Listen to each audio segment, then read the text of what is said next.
Are you hypercritical of yourself? Do you maybe not love yourself or even worse, hate yourself? Well, you're in luck because today's episode, we're going to be talking about how to love yourself.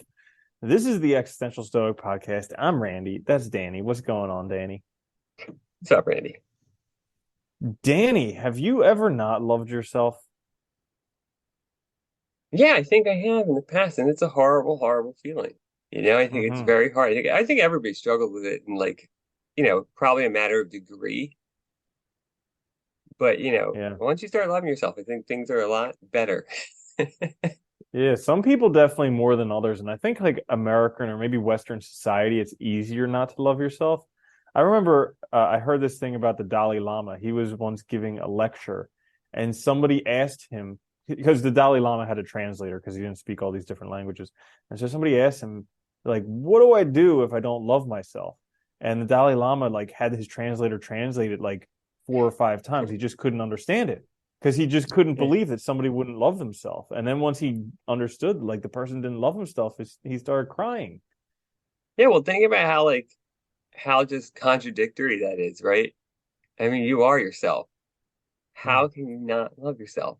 If anybody, like, Yeah, well, it's very easy in the West. In yeah, America, very yeah, easy, it especially if is. you're not keeping up with the Joneses or the Kardashians or anyone else. So, that being said, all of you guys who are still with us after that intro, you're in luck because today we're going to give you each three short, quick tips Oh, this is for our quick fix. Shit. how to love Yeah. yourself. We're not experts by no means, but maybe we have some insight that could be helpful. So, my first one is realize you'll never be different from that person that you are now.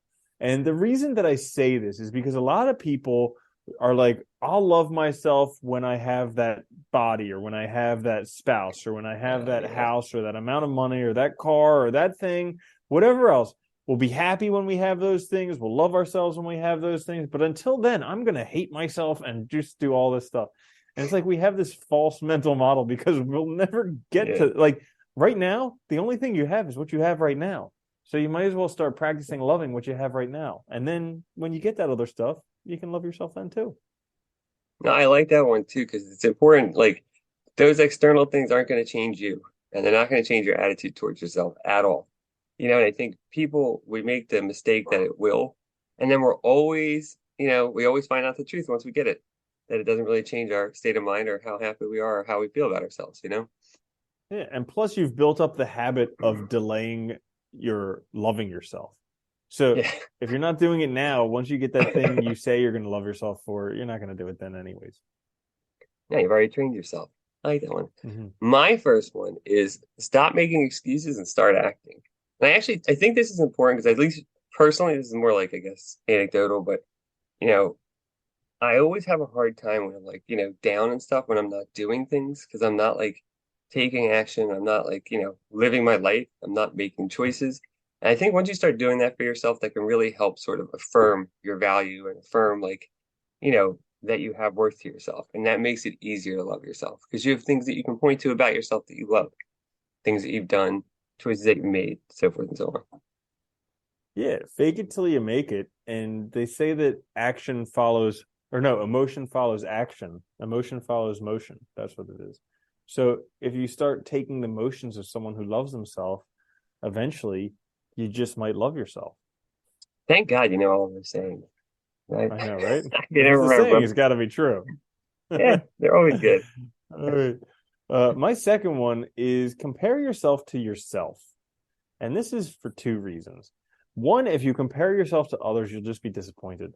But two, Yeah. actually, if you look back at yourself through your life, there's a good chance that you've gotten better in some areas throughout your life, and you've actually done stuff that was for your own benefit. I mean, there could be some people who are at rock bottom right now. So maybe for them, it's hard to look back and find some stuff. But for a lot of people, you've probably had somewhat making some progress throughout life, and you can look back at yourself and be like, "Hey, I did that for myself. I did a good job. I'm a good person." That type of thing. No, I like that one because I think we also don't realize how much we've actually done or how much growth and change we've actually accomplished in our lives because we don't often like reflect on it or think back. And when you make self comparisons, you actually become aware of it. And I would say even when you are at rock bottom or severely depressed or something, even little changes when you look back, you can still make that comparison and see that you've made a difference, that you're not the same person you were the other day. And that can be a good starting point to becoming what you want to become and actually loving yourself. Mm. Hmm. I like that one. My next one is invest in yourself, keep learning, keep growing. I think this is really important too, because I think, a lot of us are very critical and we don't feel like we're making forward motion or, we're constantly focused on outward things. I think when you're focused on learning and growing, you open your mind and you're more, you're more constantly focused on your own sort of self rather than things outside of you. Like what skills you have, what you know, and how you're developing, things like that. And it keeps reminding you that you are valuable, and you have worth.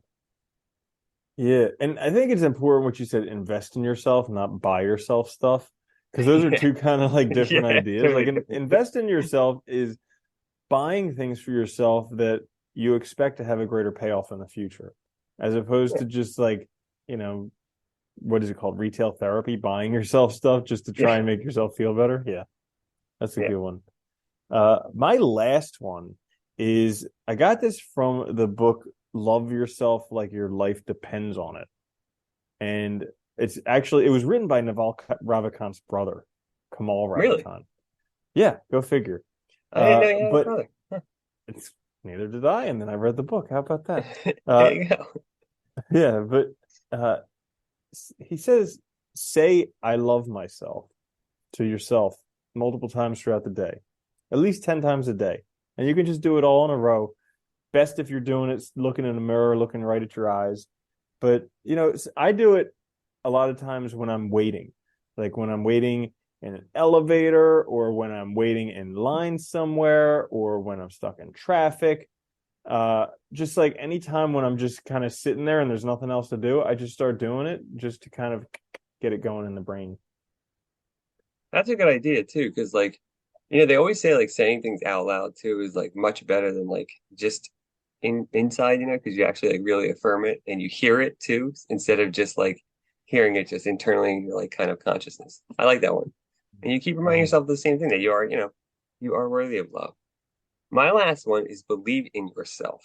I think this is important too. Like you have to believe that you have value, that you are loved, that you can be loved, that you can do more with your life. I think that is kind of necessary, and you have to kind of cultivate that belief. Hmm. Yeah, definitely have to believe in yourself because that's like that's like it's like a self-reinforcing thing. You have to Yeah. believe in yourself a little bit and then you get better and then you believe in yourself more and yeah, then you're just loving yourself like all get out.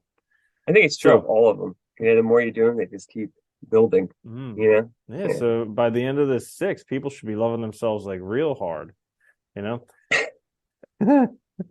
So, anyways, that's Uh, all for this little quick fix, how to love yourself. Thank you so much for joining us. If you did enjoy it, make sure to share it with friends, family, like, subscribe. Check us out on YouTube, where you get your podcasts. This is the Existential Stoic Podcast. I'm Randy. That's Danny. I'll see you later, Danny. Later, Randy.